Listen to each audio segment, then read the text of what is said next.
Well, back here with another edition of our IndyStar Preps Weekly podcast. And we've got special guest today, Matt Green, who has over 20 years of coaching experience at the high school AAU level, and started out when he was a young man at North Central in the basketball world. But Matt, appreciate you coming on with us today. Appreciate you having me on today, Kyle. Well, we're going to talk about some of the top teams that Matt has seen, and specifically in Sectional 8 and Sectional 10. I think those are maybe the two best. Probably not maybe. They're definitely the two deepest year in and year out. I don't know how many. And I think Sectional 10 and some of the teams change over time, and they go to over the reclass, and it'll look different certainly in the next iteration because the way things are going to be constructed, but. Matt, Sectional 10 is always just very, very tough and deep and fun to cover. Basically, a lot of teams who play a lot of the same styles are in that sectional together. But let's start with Lawrence North. I mean, you've had a chance to see them play. I've had a chance to see them, I think, probably 7 or 8 times now this season. To me, they were the best team. They and maybe they still are, but they took a loss to Carmel the other night, a game that I covered, and they struggled to get the ball in the basket, actually the past couple of games. But you've had a chance to see Lawrence North play. What are your impressions of the Wildcats right now after they dropped 18-1? I'm with you. I thought Lawrence North was the best team in the state. A couple of times I've seen them play. Going out and winning the county tournament championship was very impressive in the semifinal against North Central. Then went on to win it in the championship game. But, they seem to have all the pieces. Guard play is excellent for those guys. Good interior players rebound the ball excellently. Sometimes I thought they get out of control, with the ball from time to time.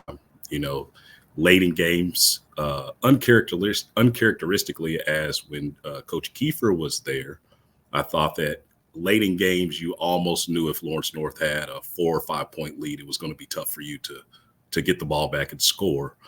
This year, it seems that has been Achilles' heel for Lawrence North late in games. They've let teams back in games when it seems like they had it in hand. So interesting to see what happens down the stretch in Lawrence North. I know they got a big game with Fishers next week, so that can tell us a lot about Lawrence North going into sectionals. Yeah, and that'll be a game. I thought maybe both of those teams could be undefeated actually going into that game. Didn't turn out that way. Fishers lost to the same Carmel team that knocked off Lawrence North. So all of a sudden Carmel's 9-9, and really I don't think anybody expected maybe other than them, that they'd win those 2 games back to back. Agree with you on Lawrence North. I still think when definitely when Kiefer was coaching, they'd pull it out up 6 or 8 or whatever, and play kind of a 4-corner style and make it tough. We've seen that a couple times this year, especially the Attucks game. Attucks about came back and got them right at the end of the game and ended up losing by 1. And that's a team that they could see again down the road in the sectional as well. That I think matches up relatively well with them, all things considered. You've had a chance to see Attucks too, right? Yes, saw Attucks a couple different times. Attucks scares me at times because, they go out and they win the Hall of Fame. They're the city champs again this year. And then when they play someone that may not be up to their competition, they sometimes, let those teams hang around. And that scares me, the inconsistency. But they still have went out and won big games. They've been in all their games. So Coach Hawkins always does a good job, gets those guys ready come tournament time. I just think we have to figure which Attucks team shows up on any given night. Briscoe seems to take the challenge when he's going up against a top player in the state. Sometimes, he takes it easy when the competition isn't so tough. So I think that this Attucks team can play with anybody. It's just which Attucks team wants to show up on any given night. Yeah, and they played it's kind of a weird schedule because of their conference. They play some teams that aren't as good. They play some, and then they play really good teams. Their 2 losses here recently are to Ben Davis and Brownsburg. But before that, they'd won, several, I think 10 games in a row, including the city championship. They beat Brownstown Central and Kokomo in the Hall of Fame. They played that Lawrence North team within a point. Noblesville, team that we touch on here in a minute, they lost to by 5. So they've got a list of, Right. of really good. Center Grove, who I saw last night, they beat them early. So they've got some good wins on their schedule. And I agree, Briscoe seems to play his best in the bigger games, which is great.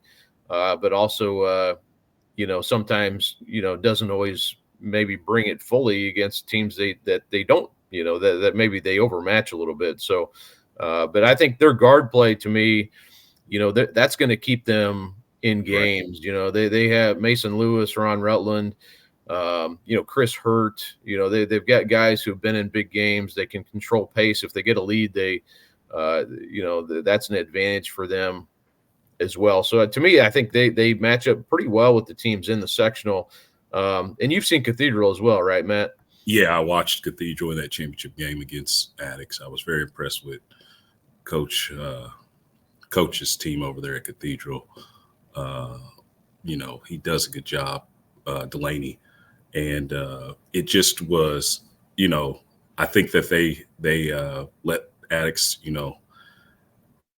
get some key buckets in that game. But I think Kohler, the big kid for Cathedral, can do a lot for those guys. Those young guards that were on varsity as freshmen and sophomore for him really are playing well, as upperclassmen for Coach Delaney. And they're always well coached in executing their offensive sets. I was really impressed with Cathedral's defense, honestly, in that game against Addicts. So I think Cathedral's right there as another team that, could, beat anybody on any given night, depending on maybe the matchup, depending on, sectionals is a long week, depending on the draw of sectionals. I believe Coach Delaney could have his team right there in the championship game like anyone else. Yeah, Cathedral, they went up to Kokomo last week and got beat pretty badly by Flory Badunga and those guys, and Carson Rogers, who's been playing really well for Kokomo. But man, they their schedule upcoming, I mean, it's just, not only played Kokomo, they got Fishers upcoming, Franklin Central, which, made a run to the Marion County Finals, then Ben Davis, Louisville Male and Trinity still on their schedule. So they're loaded up with some really tough games upcoming here. Brady Kaler, to me, I think he's probably, I think that was sort of a little coming out party for him in the city, even though they lost. It was like, wow, I think we saw what type of player he is and can be moving forward. So, very impressive. I thought highly of him anyway, but then after watching that, I was even more impressed. And then, they've got Kennedy, who can really knock down threes. LeBron Goff, who's a good, like you mentioned, those younger guards. Again, if you have guards, even though they're younger, they've got guys who can play at that position, which you have to have, I think, to make a tournament run. But, a couple teams too that well, North Central, Warren Central, it's kind of sleeper team. I don't know if sleeper is the right word, but they're capable teams also. On a given night in that sectional. North Central almost beat Lawrence North right after the county when they got beaten pretty badly. And you talk about guard play, Matt. I think that's a team that definitely has it as well. They just don't have much size.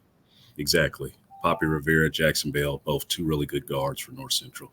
Just that county experience itself, to me, kind of tells North Central's story to me. 1 week you lose by 20 to Lawrence North, and the very next week you only lose by 2. So I think North Central is capable. The Panthers always on the prowl, but consistency, get beat by 20 1 week, come back and lose by 2.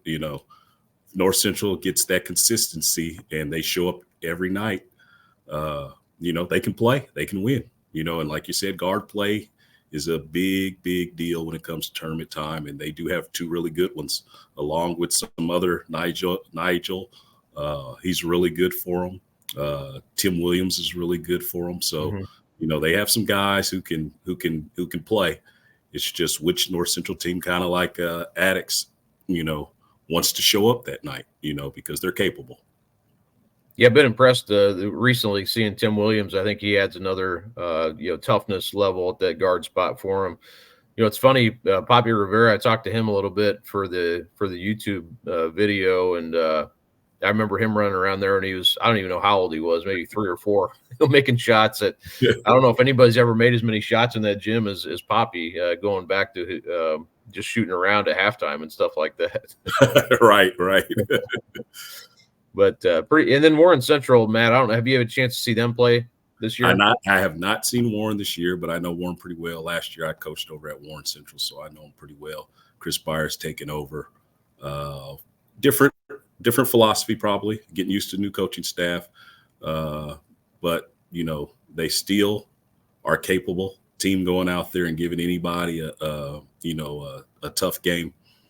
I'm not sure exactly, what Coach Byers is trying to do with them this year, because I haven't seen them personally play this year.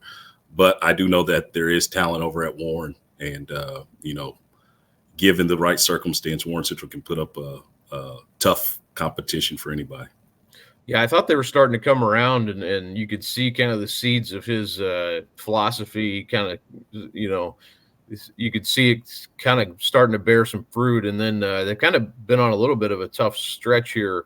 Losses to Lawrence Central and North Central and Franklin in the last 5 games. So they're only 2-3 in their last 5 games. And they lost to Franklin Central in the county semifinals, which that was kind of a golden opportunity for them also.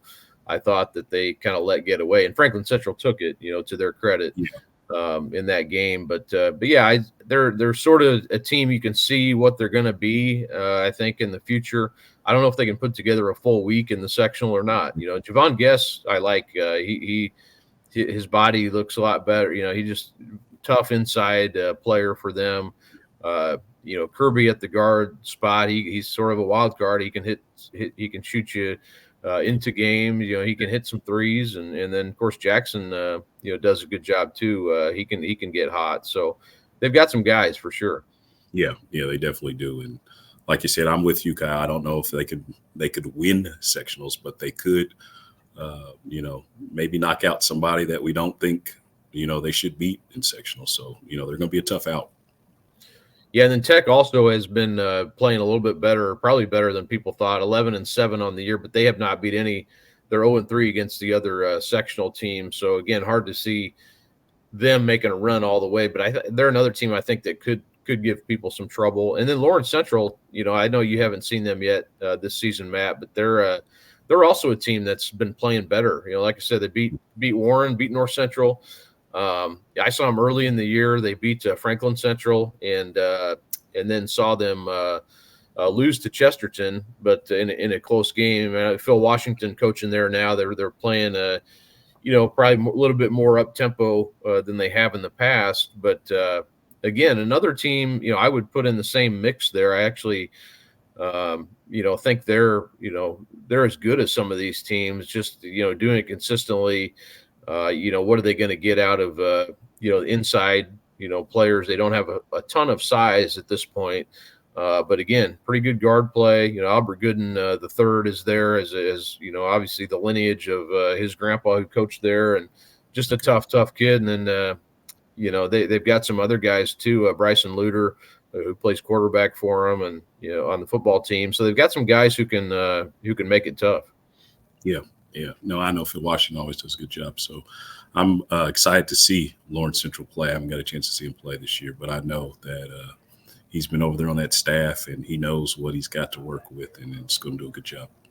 Without knowing, Lawrence North will host that sectional looking ahead, but, without knowing the draw or anything, Matt, who do you kind of like out of that group of 7? Right now, I have to go with Lawrence North. I mean, I'm a big guy on consistency. Lawrence North consistently has won this year. Only loss is to Carmel, and they're Marion County champs. So I just believe that until somebody proves me otherwise in this sectional right now, they look the strongest for that sectional win. I don't know if there's any team out there that's like Ben Davis last year. I don't think there's anybody, right. Exactly. even before Fishers and Ellen lost a game. I didn't think anyone was going to go undefeated all the way to the state finals. I just don't see that this year. I think Lawrence North might be the closest potentially because, Xavier Robinson, who's a division, Power 5 or what is it now? Power 4, I guess, the whatever. Right. We're changing every other year. We're changing quickly, but whatever that designation is, he's definitely that. Has tons of D1 offers. Kobe Bowles, another real physical guard that LN has. And then the difference to me this year is they have the front court that maybe they didn't have last year, with Brennan Miller, who looks like a different kid altogether. He's just stronger. He rebounds like crazy.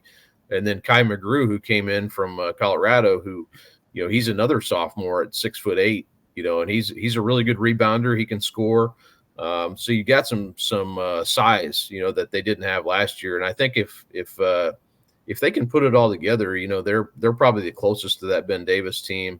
I'm not saying they are that, but they're a team I think that can definitely win, can put together several wins in a row. Kyle, the other thing I look for is in teams, along with the consistency, is their ability to play different styles. And Lawrence North has that ability. They can run up and down the floor with anybody, but also can slow it down and take their time and get the baskets that they need to. And then the other third key for me is defense. With those guards, Bowles and Robinson out there, I mean, they're hounding people. And then when they added Big McGrew and Miller on that back end, now they have some people back there protecting the rim, and they just look the part, and they've showed it with their record. So I'm a Lawrence North believer.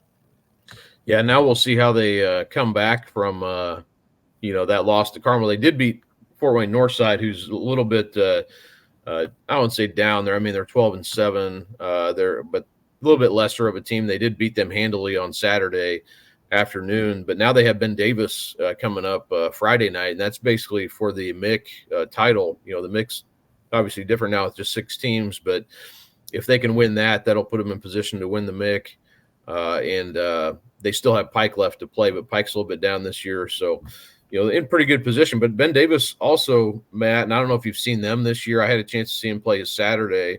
They're obviously not in that same sectional, but after watching them, I'm kind of they're not the same team necessarily at all, because they don't have Zane inside and they don't have Sheridan Sharp playing point guard. But they have some of the same guys that were on that team last year, including KJ Wyndham, Mark Zachary, Mark White. So they've got guys who played in big games. And I kind of like that, out of that team. And honestly, KJ Wyndham, after the game, he said, we're still the best team in the state. So right. They have the confidence for sure. But and they have a pretty good route to get there too. Yeah, it goes back to what you're saying. Anytime you have good guard play, those are 3 guys that, were in the wars last year, came out state champs, and, gone through some adversity, and they're right back to, like, hey, guys, don't forget about us. We're still here.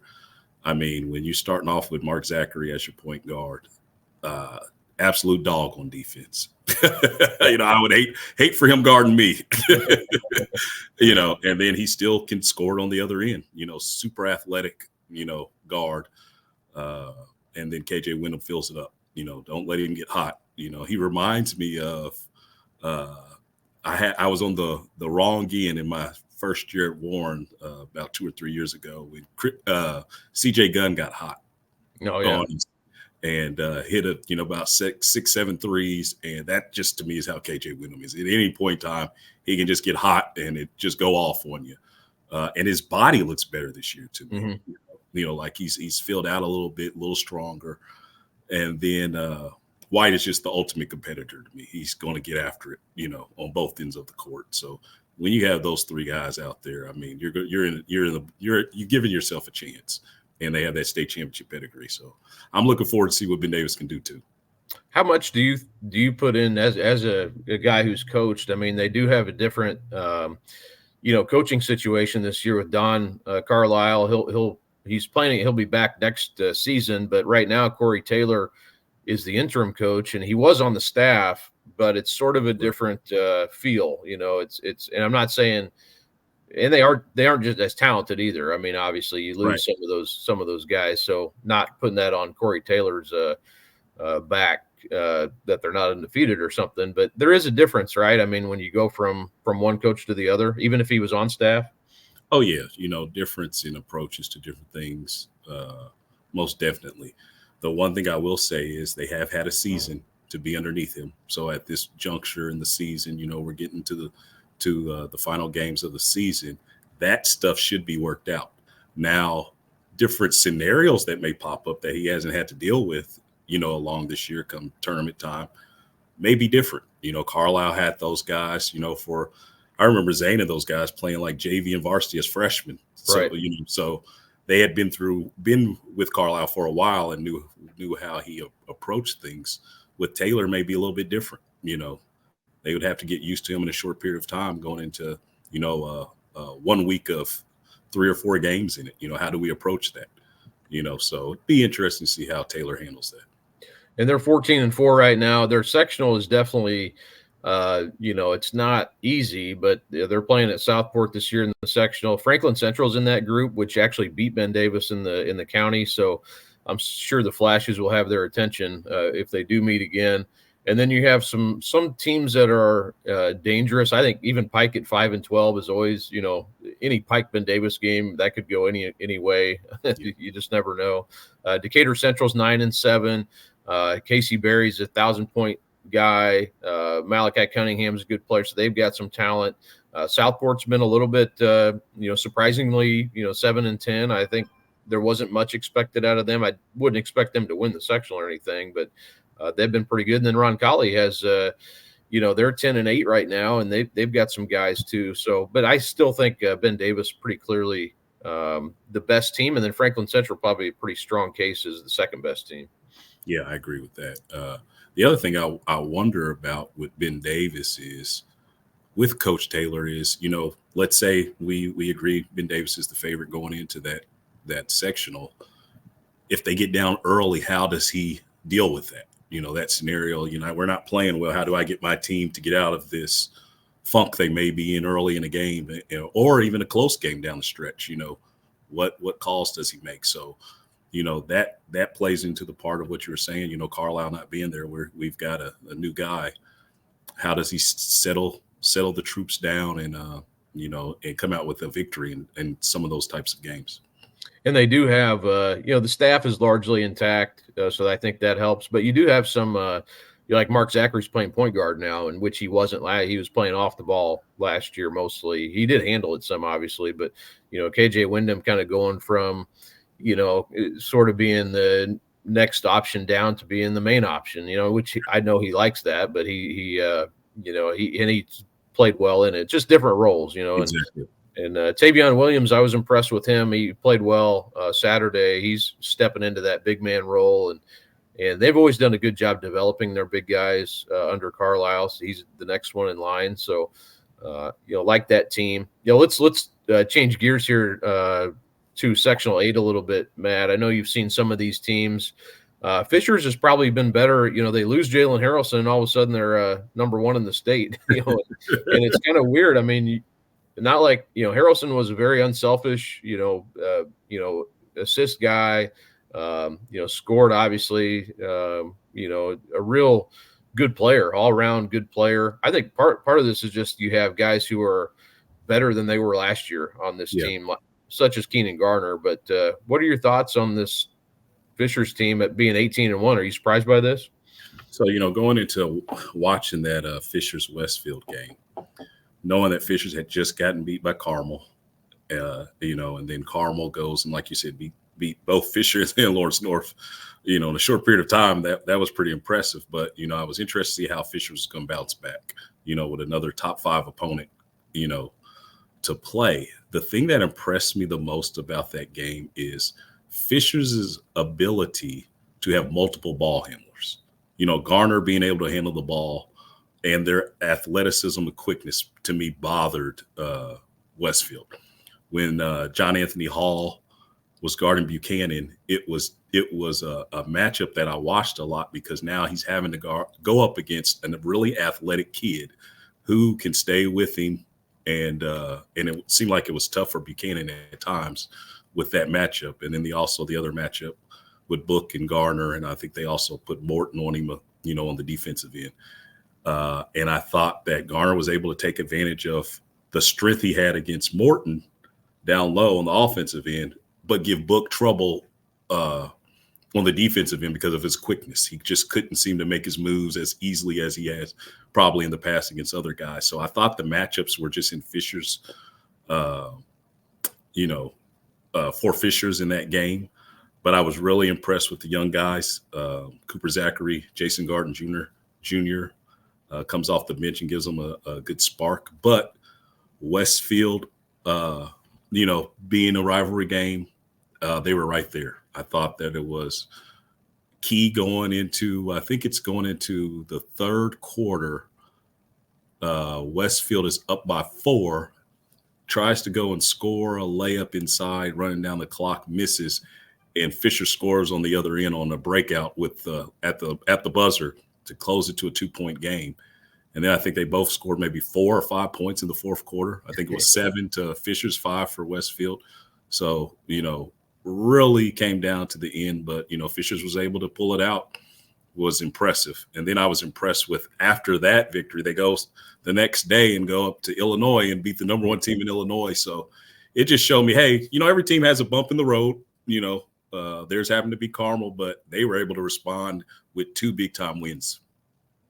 Yeah, I was trying to stream that game as I was covering the Carmel LN game, and that fourth quarter, I thought I missed something because no one scored for like 4 minutes. It's like, what?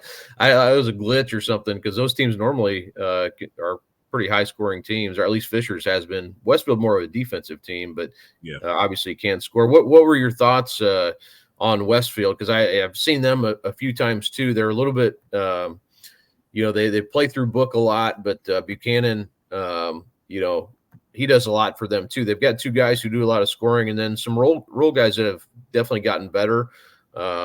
They've maybe been a little bit better, I think, too, than 15-2 right now, with some really good wins under their belt. Maybe a little better than people expected. Yeah, I did not expect that Westfield was going to be this good. And then as the season progresses, I just keep hearing about, how good Westfield's record was. So I was excited to watch them play. Buchanan, not Braden Smith, but reminds me a lot how they use Braden Smith. Controls, almost everything they do. Book was a different addition that I don't think Braden Smith had while he was there. So, playing through him, he made nice post moves. Like I said, I think Garner was just as strong and quicker than him that gave him trouble, that I think he normally finishes some of those moves. But he was on the boards, got a lot of offensive rebounds in that game, especially early in that game. But when you got 2 guys, you can depend on you can play through either one of them, and then the other guys know their roles and play those to a high level. Westfield is dangerous. They're a very dangerous team. And like you said, Kyle, the other thing, they play defense. Yeah.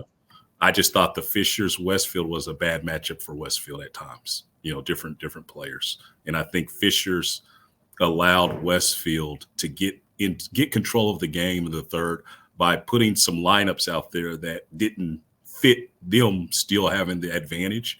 And that gave Westfield an opportunity to take, control of that game in the third quarter. But then once Fishers went to their natural lineups, I thought, now we got the advantage again, and Fishers took advantage. Yeah, they just have a lot of guys. Like you mentioned, John Anthony Hall. He's just he kind of similar like Mark Zachary, where he's a football recruit, but he's another guy. Like I wouldn't want him guarding me or trying to guard him because he reminds me of Patrick Ingram. Yeah, good pull there. Physical. Plays off the ball, which is probably better, for his role right now. And then he's a transition, can do all kinds of things in transition. If there was a high school basketball dunk contest, I think he would be right in the middle of that. Jason Gardner Jr. I know that name. That name carries a lot of weight in this state, in this city. Obviously, what are your thoughts on young freshman Jason Gardner Jr.? Yeah, I remember I was over at North Central the year his dad took the job, and he was always around the gym, always shooting, We were always messing with him. But to see the way that his body has built up, just being a freshman, I was impressed with that. And then sometimes he's just too fast for his own self. I mean, he is super lightning fast like his dad was with the basketball, stops on a dime. But the thing that impressed me the most is him and his willingness to play defense, knowing that it's just not at this stage his offensive game that they're relying on heavily. But for him to get minutes, he's out there and he's causing havoc on the defensive end, getting out in transition, getting easy buckets in. I mean, it's going to be hard for most people to stay in front of him on the offensive end. So I just think as he grows and learns the game and just stays with it, he's going to be really good. Yeah, I think he seems like he's a super kid too. So looking forward to seeing what he does in the future. And running down have you seen any of the other Noblesville sectional teams, Matt, or? I saw Carmel in the Paul Logan holiday of Brent North Central. I think they were playing against Trinity. Was it out of Louisville? And then, they didn't look bad. They looked a little bit not as athletic as that, but Coach Osborne was over there coaching them. And the big kid, I was impressed with the big kid. They seemed to work through him a lot. I can't think of what his name is. Is it Harrell or something like that? Yeah, Evan Harrell. Yep. Yeah. They were working through him a lot. And you could tell that they had a game plan in mind. They knew what they were doing. They just had not, Osborne probably just did not at that time have them exactly where he wanted them to be. They were still kind of filling out their roles and stuff. But they were right there in the ball game. I don't remember who ended up winning that ball game, but they lost that one, but they did beat Evansville Harrison in that tournament as well. Okay. So, but I could tell, hey, I didn't know what their record was at the time either. So, to be 9-9, he probably got off to a slow start. Now those guys are, peaking at the right time. So, Coach Osborne team, he's been in the state finals plenty of times. He knows what he's doing, and they're going to be a tough out come tournament time. Yeah, they're definitely younger. And even at that time, I think they were 3-7 after that weekend, and which is very unusual. But, I did talk to him after that. I think it was a Harrison game actually, and he said, hey, I don't really care what our record is, which I think is partly not true, but I get what he's saying. It's more about kind of the journey to get where you want to be rather than winning all these games early, which of course you want to, but right. But I think that's the right message for that team, and now they're kind of reaping the benefits of growing together. And Alex Kudo has just been really turned into a really tough shooter for them, and just a good player, and then Ryan Clevenger is their point guard, kind of probably that prototype Carmel point guard who's just tough, doesn't really maybe not pop off the page but just tough kid who's not going to turn it over that much and take care. And then I've had some other kids like Harrell, who I think is going to be a really good player, these next couple of years, who he probably has the most upside, obviously, of anybody on that team. And, he's starting to get it. I think against LN, he had 13 points and 7 rebounds and, played tough. I thought he played really well in that game. So, and then they've got other, it's just some pieces that kind of fit together pretty well. So all of a sudden they're 9-9. I think they're a better team than that, and they're almost ranked now. So that's pretty unusual for a 9-9 team to be in the top 10. I think they were 12th this week. I did see that. Yeah. So just interesting how, they've kind of sometimes stuff, Matt, just clicks, and seems like it's clicking right now. And I mean, Coach Osborne added Todd Howard on staff, I saw, along with Walt Morris, longtime coach. I mean, the brain trust over there is tops in the state, and they're just going to get it going. They know what it takes. They know how to go scout, take away what you're good at. So, I wouldn't want to play them first round of sectionals. Yeah, no one's going to want to see that. But then in that sectional, it's like, who else do you really want to play? Exactly. HSE is a team we probably haven't talked, or I have, feel like I've kind of been, negligent, talking about HSE, because they've been tough this year. And, Donovan Hamilton for them going to Purdue to play football, another football kid. They're 13-6. They've only, they're 1-3 against other teams in the sectional, but they played Fishers close. They, Westfield they struggled with. They couldn't score much in that game, but then they almost beat Noblesville at Noblesville, lost in double overtime. So again, that kind of speaks to how tough the sectional is. And speaking of Noblesville, I know you haven't seen them yet in person. I have, and I'm not sure. I was talking to. I was actually out at Zionsville last night to cover the Center Grove game, and a lot of people talking about Noblesville as maybe they're the favorite because they get to host it. They host the sectional. They've got a lot of experience. They're the defending sectional champions. Aaron Fine is back. Seems like he's been there for 8 years, playing point guard for them. So they've got a lot of guys. Justin Curry, who's still young, but is going to be a Division I, Power 5 player in the future. And again, a team that, I think's got a real chance. They lost both to Noblesville and Fishers. So those are their only 2 losses. They're 17-2, but both those games were close. And, again, it's really a 3-hit. You look at those 3 teams that have been up in the rankings all year long, Fishers, Noblesville, and Westfield, but then, HSE, Carmel, and honestly, Zionsville, to me, I've seen them twice in the last 4 days, and they're 10-10, but they're very dangerous because they have 2 juniors who can score on about anybody. They're long and able to score in a variety of ways in McGuire Mitchell and Drew Snively. So they don't have much else scoring to go on with those 2. But again, a really tough 6-team sectional. A lot of times, Matt, I don't know, what do you think as far as like when you're sitting there looking at the sectional draw, what are you hoping for as a coach? Do you want to play early or would you rather play late? It kind of depended on our team for that year. There was times that we'd sit there and we're like, man, we could use the bye, get an extra day of preparation to see exactly, how they played against their first round game. And, everyone, no one wants to go as we have in sectional 10 or sectional 8 when North Central used to be out there in sectional 8. And I was coaching at North Central. Nobody liked the matchup of the top 5 teams playing the first game. Right.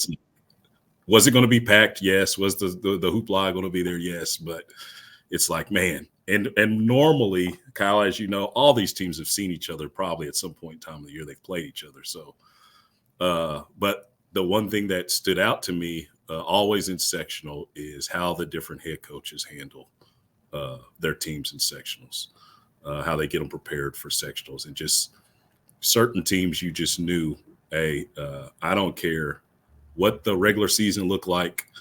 Hey, it's money time with this coach, and he knows how to get this done, So anytime, I remember when I was at Cathedral coaching Andy Fagan, and Lawrence North was not having the best of years, and we ended up playing them in the sectional championship game. And you already knew, hey, they may not have been having a great year this year, but they going to show up tonight. Yeah. Jeff Kiefer, he's used to being in a championship game, so he ain't planning on losing this thing. So, but, so I'm always excited about these 2 sectionals because of just the head coaches that are involved in them. They know how to get the job done. And, that's what I look for now at this point in time, that aspect of it. Well, it's good to break these down. We'll do it again when we get maybe after the sectional draw comes out and kind of break this down a little bit further, see who got the better draws, the worst draws, and maybe delve outside of these 2 as well and kind of look at because there's other teams out there. I think kind of we touched on Ben Davis, but there's other teams out there, that sectional with the Terre Haute schools, Brownsburg, Plainfield, and Avon. That one looks really interesting to me. I don't know if there's even a favorite necessarily in that one. So there's a lot to look at, and also the one with Greenfield Central, who's undefeated and the last undefeated team. They're out there with New Pal and Anderson, and you've got all kinds of Mount Vernon, which I think is capable. So you've got some good ones there. Richmond, there's other good sectionals. During the Paul Logan, I also saw Lake Central. They look very impressive in those 2 wins, and I know they've stumbled a little bit here at the end, but they were undefeated going into that tournament. So up north in the region, I did get to see those guys play, and they look pretty good. Yeah, I agree. Valpo is up there as well. They're having they have a kid named Jack Smiley who's a really good I know player. James Smiley. Yes, he is Yeah, really good player. he's tough. And then Chesterton, I don't, we could go on and on. I mean, Tyler Right. Parrish, I think he's an Indian All-Star in my opinion. But we'll see about that. But just we could go on and on all day. Right. But let's do this again. I appreciate we broke down Sectional 8, Sectional 10 teams mostly today. But again, Matt Green, thanks for coming on with me, and we'll do it again. Yes, sir. I appreciate it.